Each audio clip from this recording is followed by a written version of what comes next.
Romeine 1, die van julle wat nou saam met ons na 'n rukkie stap, julle weet ons gaan nou al vir baie lang ruk nou al deur Romeine. Nou Romeine 1 is al so ver weg in die verlede dat meeste van julle het vergeet wat is die struktuur van Romeine. So kom ons gaan net gou-gou vinnig net weer, wat is die struktuur? Waarna het ons gekyk in meer as die laaste jaar en 'n half terwyl ons besig is met Romeine? Ons het begin met Romeine 1 en Romeine 1 vers 1 tot en met Romeine 1 vers 17 hanteer vir ons die inleiding. Daar kom Paulus, hy stel homself weer bekend aan die ouens, skryf van Rome, sê dis ek, Paulus, apostel van die Here. As ek en jy kom en ons praat oor die konsep van wat ons daar sien, dan sê ons daar so in vers 16, vers 17 lê hierdie ongelooflike ding opgesluit. Dat hy lei ons in oor die evangelie, die goeie nuus van Jesus. Dis waaroor hy gesels. En so as ek en jy gaan kyk vir al Romeine 1 vers 16 sê, ek skaam my nie vir die evangelie van Jesus nie, want dit is die krag tot redding vir elkeen wat glo. En so Paulus raak opgewonde oor die evangelie, maar voordat hy begin oor die goeie nuus, kom hy en hy vat die tweede gedeelte en dit begin vanaf Romeine 1 vers 18 reg deur tot by Romeine 3 vers 20 en nou gee hy eers vir ons die slegte nuus voordat hy vir ons die goeie nuus gaan begin. En die slegte nuus is elke liewe een van ons is sondaars. Daar is nie een van ons wat hierso sit en kan dink dat jy enigsins goed genoeg kan wees om jouself in die hemel te kan kry nie.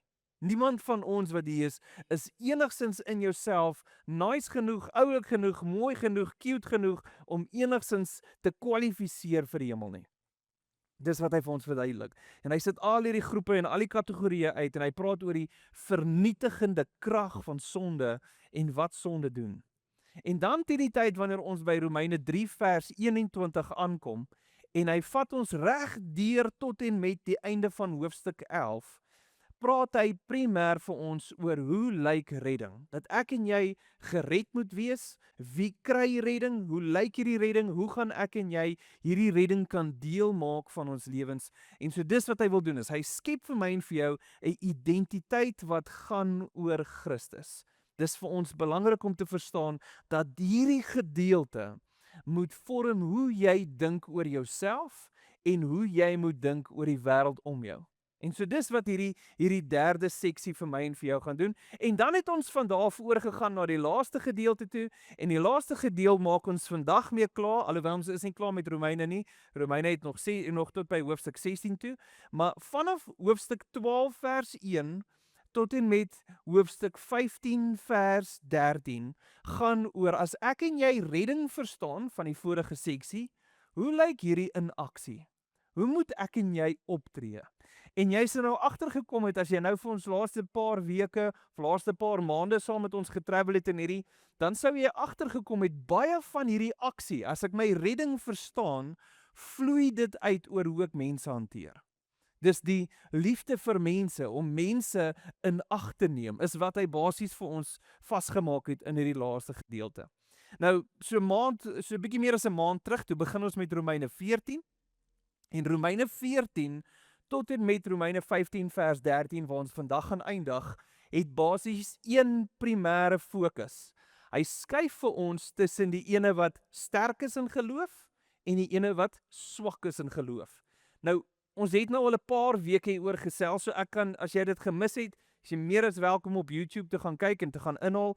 Jy gaan dalk bietjie konteks verloor, omdat jy dalk nie hier was elke Sondag nie, en ek het nie nou tyd om terug te gaan deurgaan alles nie, maar belangrik om te verstaan, sterk in geloof, swak in geloof. Ons praat nie van 'n ongelowige teenoor 'n gelowige nie, ons praat nie nou hierso van goeie karakter teenoor slegter karakter nie, ons praat hierso van iemand sterk in geloof teenoor iemand swak in geloof. En die voorbeeld wat hy gebruik, is hy gebruik mense wat byvoorbeeld glad nie vleis eet nie, en ander mense wat alles voel hulle kan eet. Party mense wat seker dae as heilig ag, ander ouens wat elke dag as dieselfde heiligheid ervaar. So dis waaroor hy gaan gesels. En so vanaf hoofstuk 14 vers 1 is dit sy proses wat hy in plek gesit het.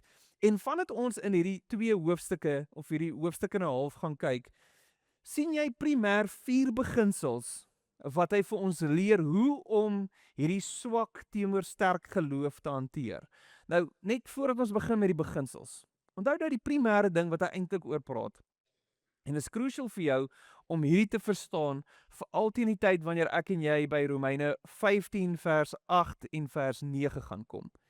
Wanneer hy praat oor sterk en swak in geloof, was dit primêr die verskil tussen die Jood en die nie-Jood, of die heiden wat tot bekering gekom het. Dis die Jode wat geglo het, daar's net sekere vleise wat ons mag eet, en as hierdie vleise nog geoffer was vir 'n God, dan kan ek dit nie eet nie.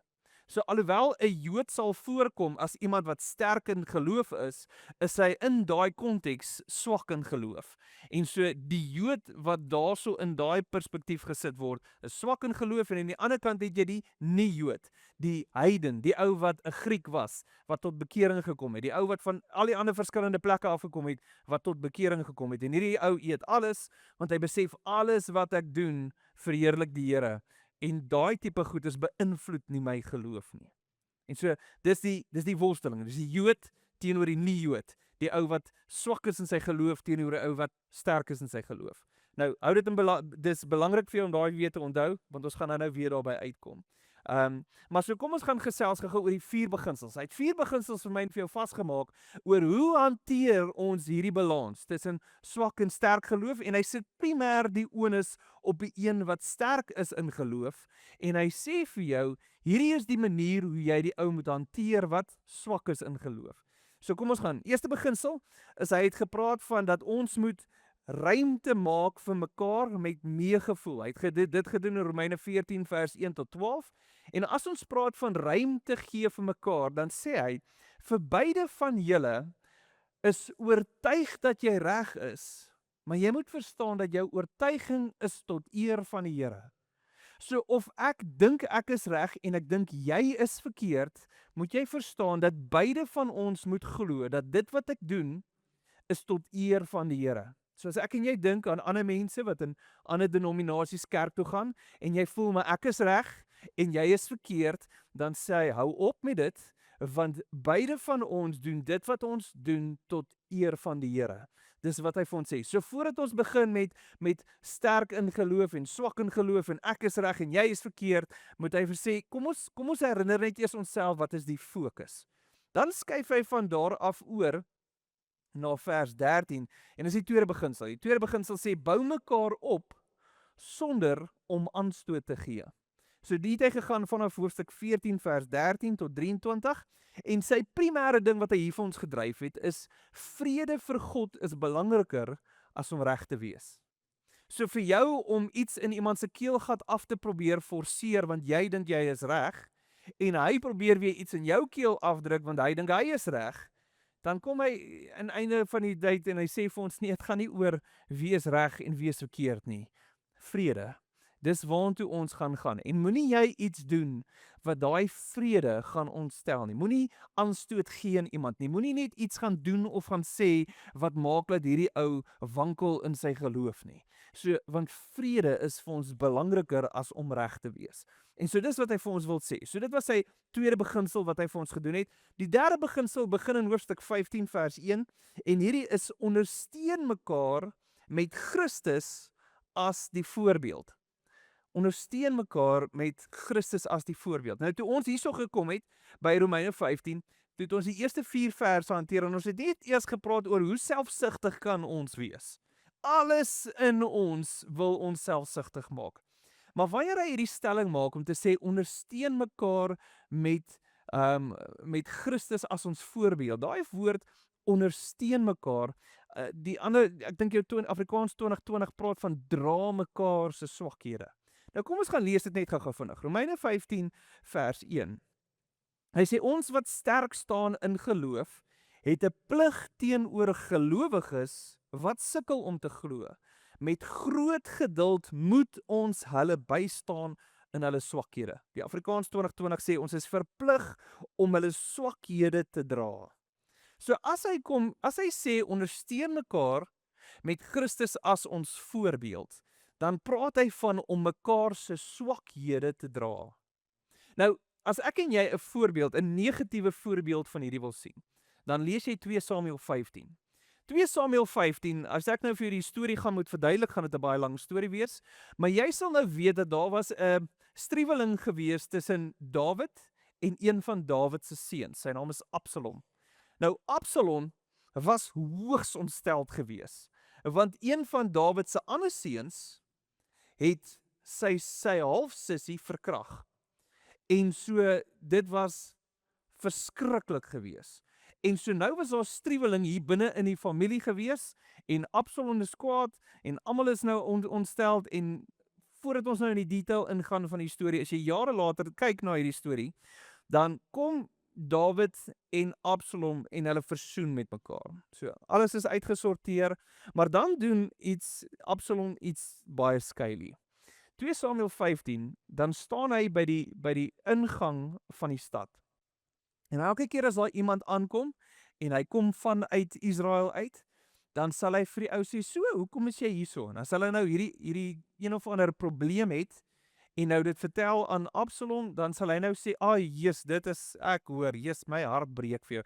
Dis net so jammer dat daar is nou niemand wat nou regtig vir jou sal kan luister nie, maar as ek nou die regterhand moet wees van die koning, dan sou ek nou gekyk het, hoe kan ek nou jou help in hierdie proses? Ag, en dan het hy hierdie ouens nou weggestuur, en dan sê hy vir ons, dat Absalom het so die hele stad, al die mense van Israel se harte begin wen. Wat het hy gedoen? Hy het hulle gedra in hulle swakhede. Hulle het gekom met hulle swakheid, hulle het gekom met hulle krisis, en hy het hulle gedra in hulle swakheid.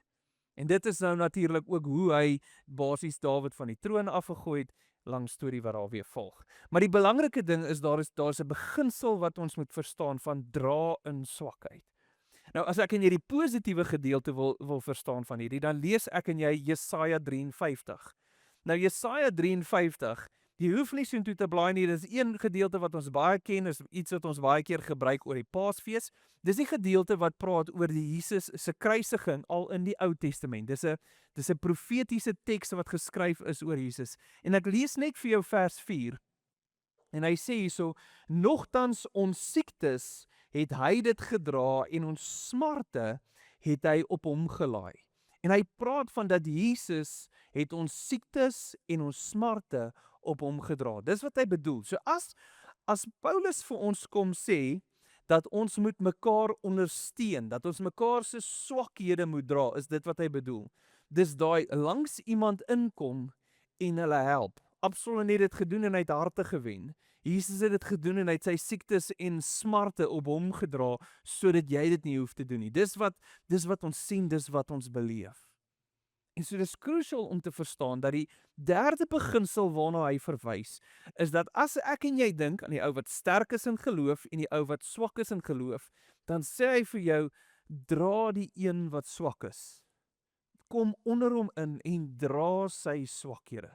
Moenie dink jy is beter nie, moenie dink jy is reg nie, moenie iets in sy keel afdruk nie, moenie net iets vermy nie. Wat ons hiervan praat is, ons praat spesifiek dat jy op 'n plek sal kom wat jy mense dra in hulle swakheid.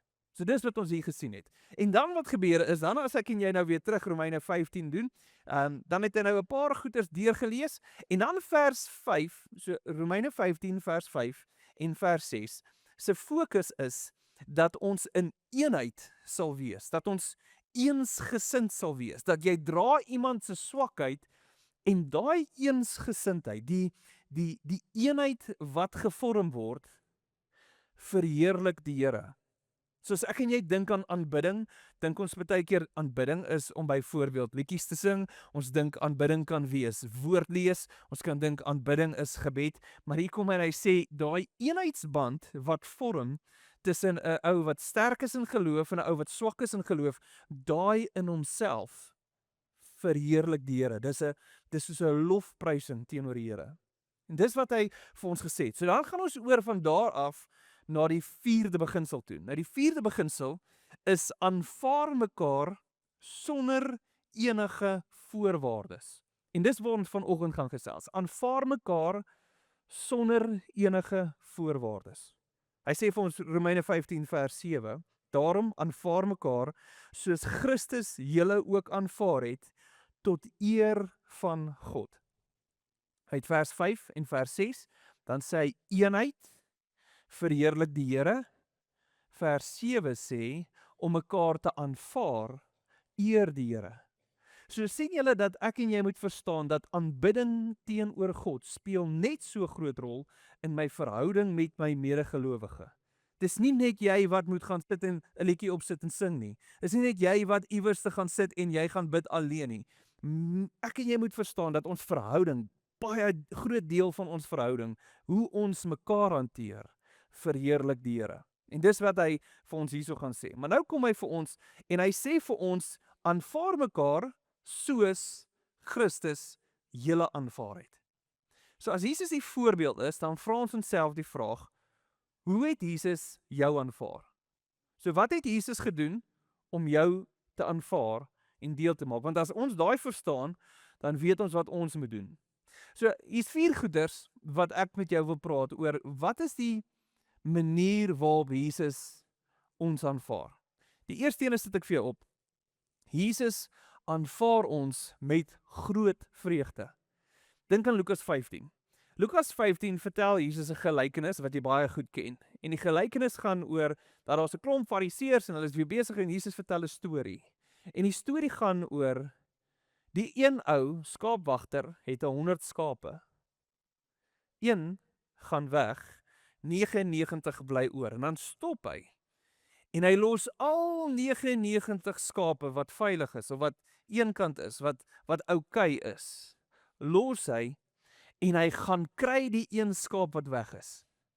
En dan sien jy iets amazing, die groot vreugde as hy daai skaapie kry. Dan sien jy, hy kry die skaap en hy kom terug en hy verklaar aan almal, sê kom kyk, kom vier saam met my, ek het die een verlore skaap teruggekry. Groot vreugde. Vir elke keer wanneer jy die dag toe jy tot bekering gekom het, die dag toe ek gesê het, Here, hier is ek, daai dag was daar groot vreugde gewees. Groot vreugde. Vir elke keer as daar 'n sondaar kom en hy sê ek kies Jesus, is daar groot vreugde.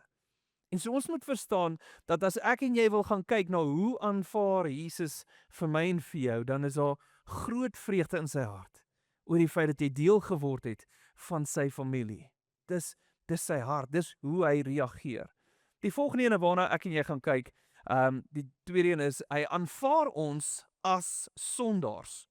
So toe ons nog sondaars was, Romeine 5 vers 8, dan sê hy vir ons, toe ons nog sondaars was, het Christus vir ons gesterf.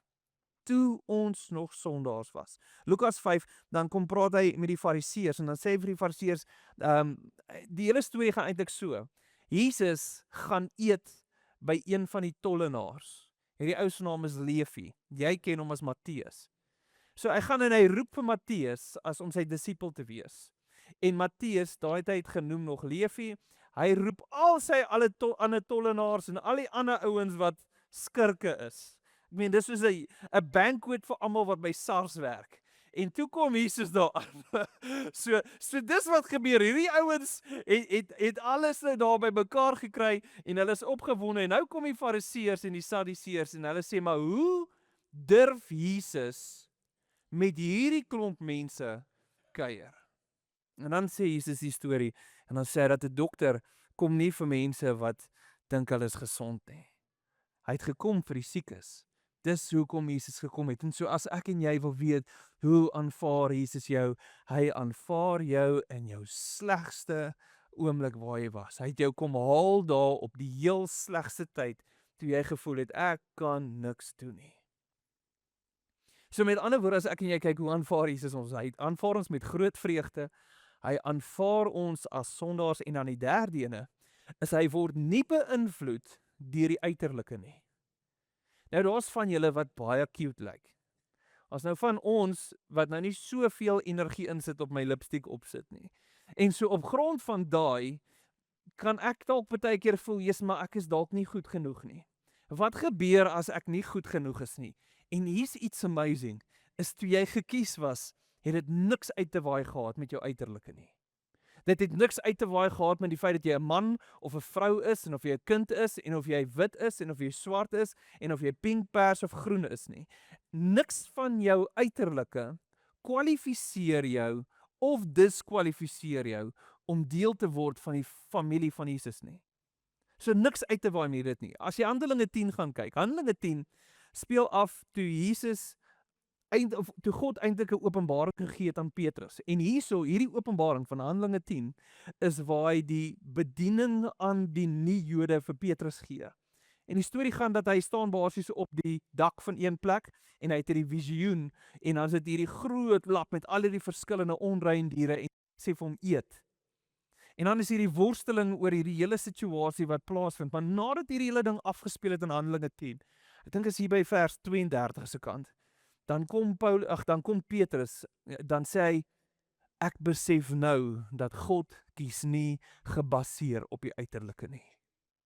Daar snap hy iets, dat toe jy gekies was, het dit niks uit te waai gehad met hoe jy lyk nie. Niks uit te waai gehad met die kultuur waarin jy gebore is, of jou taal waarin jy praat nie. Niks van daai goeters het 'n rol gespeel nie. So, met groot vreugde, hy aanvaar ons as sondaars en hy is nie beïnvloed deur ons uiterlike nie. En dan die vierde ene is hy het jou aanvaar tot eer van die Vader se naam. Dis wat gebeur het. Is hy het God verheerlik toe hy jou deel gemaak het van sy familie. En dis as ek en jy Johannes 17 gaan luister, dis die gebed tussen Jesus, toe hy bid vir die Vader, bid oor die disippels, bid oor wat hy gedoen het, en dan sien jy hoe sê hy, alles wat ek gedoen het, alles wat ek gesê het, was om U te verheerlik, al my disippels, die mense wat ek gekry het, was om U te verheerlik. Ag en Here, mag hulle die eenheid van ons ervaar, so mag hulle een wees, soos ons een is. En jy sien die verheerliking van dit wat Jesus gedoen het, en hoe dit God verheerlik. Nou, kyk ek en jy na daai lysie. En jy dink aan mense wat onder jou vel inkom. Jy weet mos daai mense wat nie voel soos jy voel nie, wat nie dink soos jy dink nie. En dan vra jy jouself, is ek besig om mense so te aanvaar? Aanvaar ek mense met groot vreugde? Aanvaar ek mense terwyl hulle nog sondaars is? Aanvaar ek mense en ek word nie beïnvloed deur hulle uiterlike nie? Aanvaar ek mense ter eer van die Vader? Is dit wat gebeur? Is ek en jy op 'n plek wat ons hierdie beleef? Kom ek vertel jou 'n storie. Storie gaan oor toe ek in 2007, toe stuur die organisasie by wie ek was, waar ek gestudeer het, stuur my Amerika toe vir 3 maande.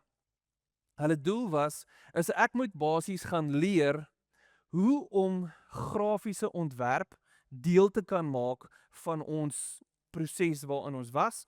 En so ek het toe basies nou maar uitgegaan en ek het nou gaan leer daar. Maar ek was vinger alleen gewees en dit was terrible.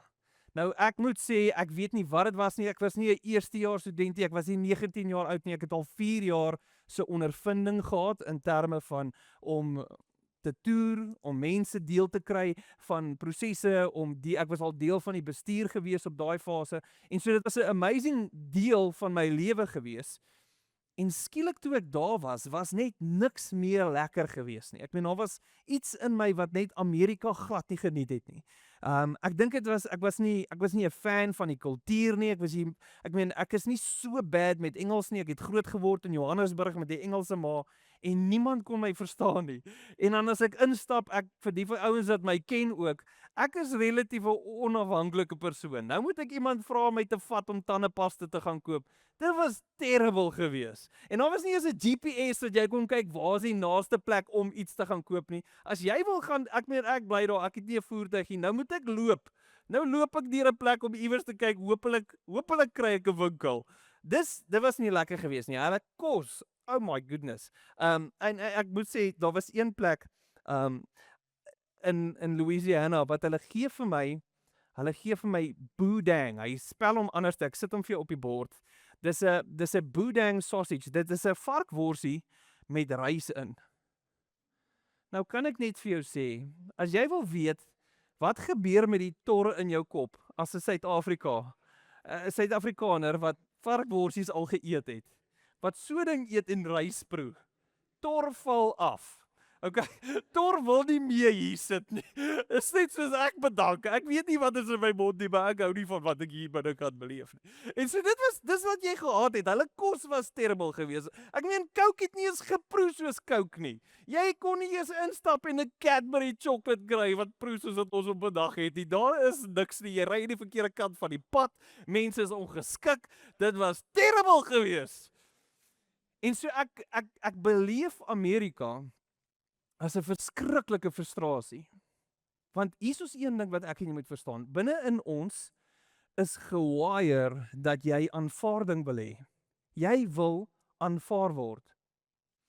En toe wat daar was, het ek dit nie beleef nie. Daar was niks gewees wat ek kon grond en voel dat ek voel hier is waar ek hoort nie. 2 jaar later, toe stuur die organisasie my as deel van 'n groep Suid-Afrikaners Engeland toe. En toe ons in Engeland kom, was ons daarso gewees om 'n trainingprogram terug Suid-Afrika toe te bring, wat gegaan het om basies maar eerstejaars studente in te bring en hulle basies deur die proses te kry, sodat ons hulle as studente vinniger kan ontwikkel en volwasse kry om uit te kan stuur in bediening in.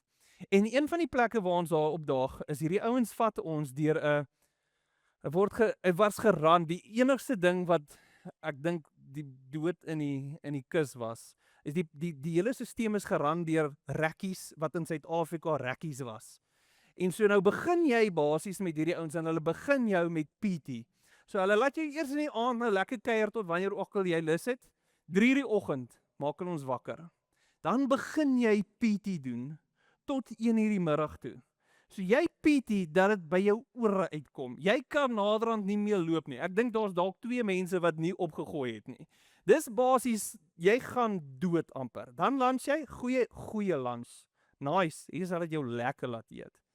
En dan daarna, toe doen ons klasse, die hele middag tot omtrent aandete toe doen ons weer klasse tot daai aand 10:00 toe. Nou moet jy onthou, nou die styfheid al begin inkom.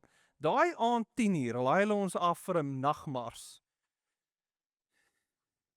Nou daar's iets in jou wat wil doodgaan op daai punt. Maar nou moet jy onthou, op hierdie ronde, tweede keer buite die land, so ver weg.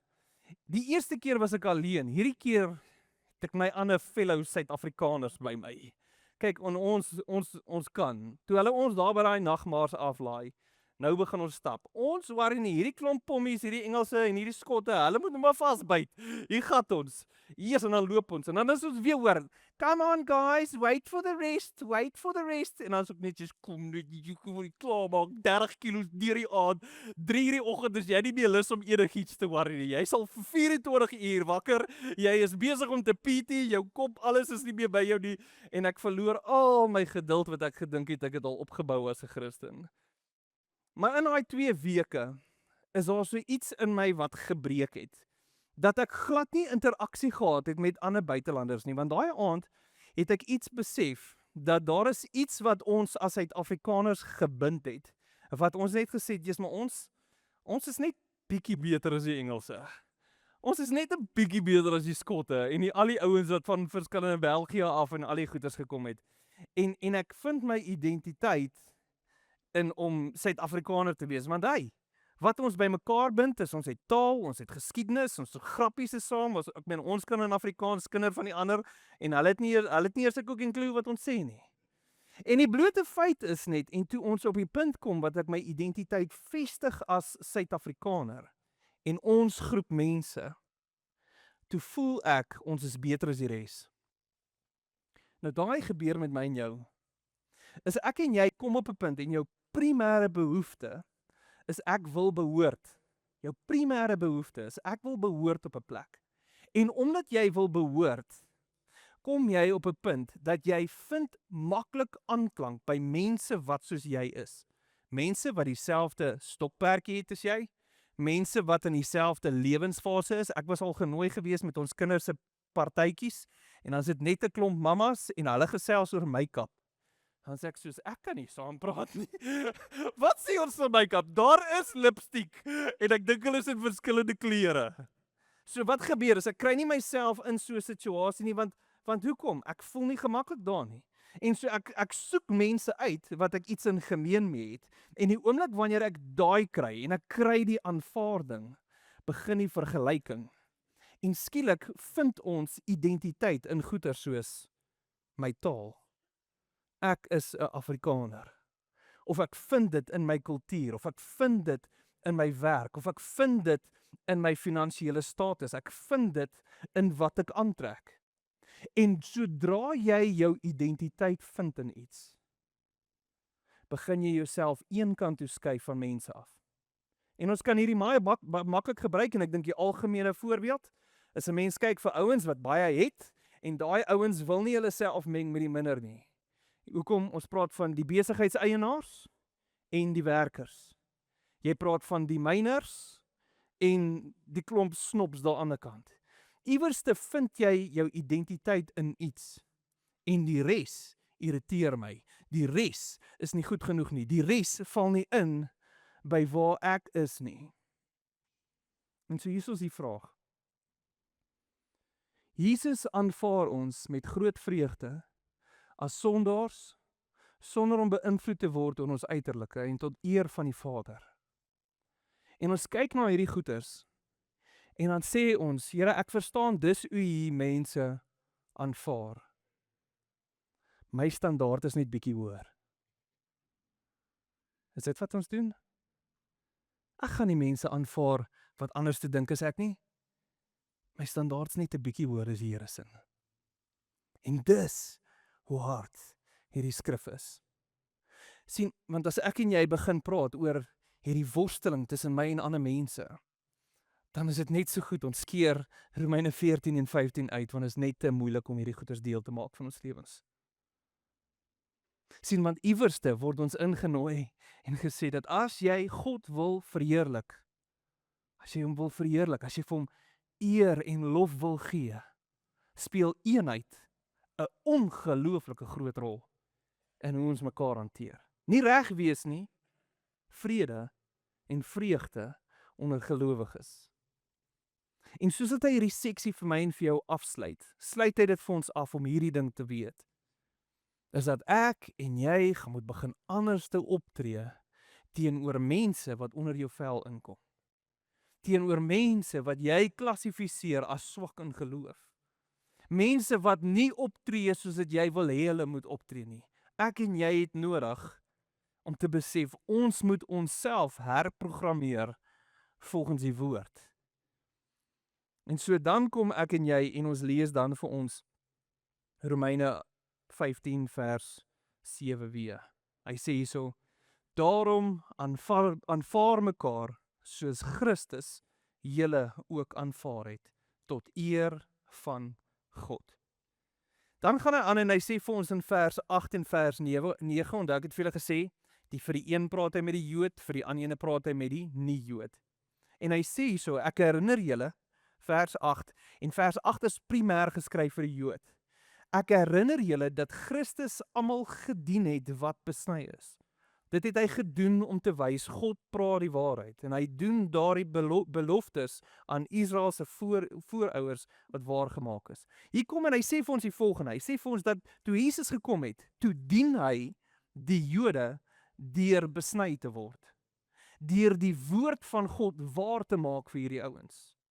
En so daar moet vreugde gevind word in die Jood, wat na Jesus kyk en besef dat Jesus het gekom, nie net om bo almal te staan nie, maar om deel van hulle te dien, die woord van God waar te maak.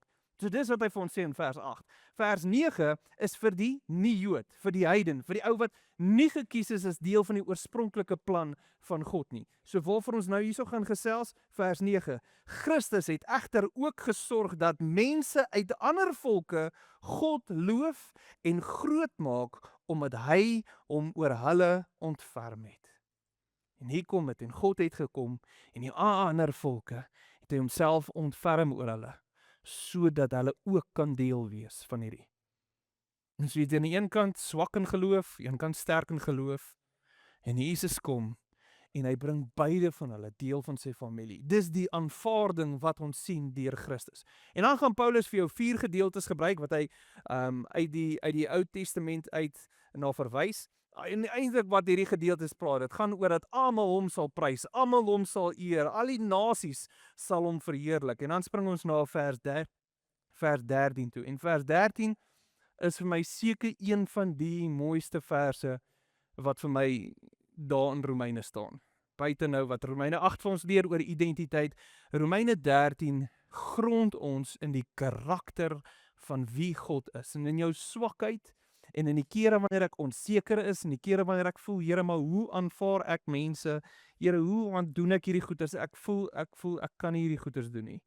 Is Romeine 15 vers 13 die vers waarop ek baie keer my lewe moet rig. God is die oorsprong van al ons hoop en vertroue.